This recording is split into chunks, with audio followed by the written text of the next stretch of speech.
2, 3, 4, 5, 6, 7.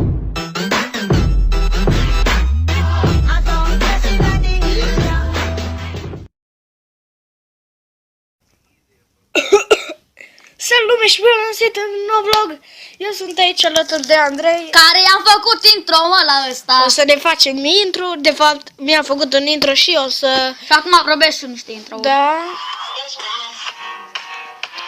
Bun, și acum vreau să spun că puteți să căutați vlogurile mele. Nu o să mai fac vloguri cu Kendama deloc, pentru că am văzut că nu sunt foarte apreciate. Am zis, hai Nu s-a foarte apreciat, dar tu ai numai câțiva abonați. 3. 4 abonați. Bun, deci vreau să spun că acum să căutați MATTY vlog apostrof S. Cam atâta vreau să vă spun. Pa!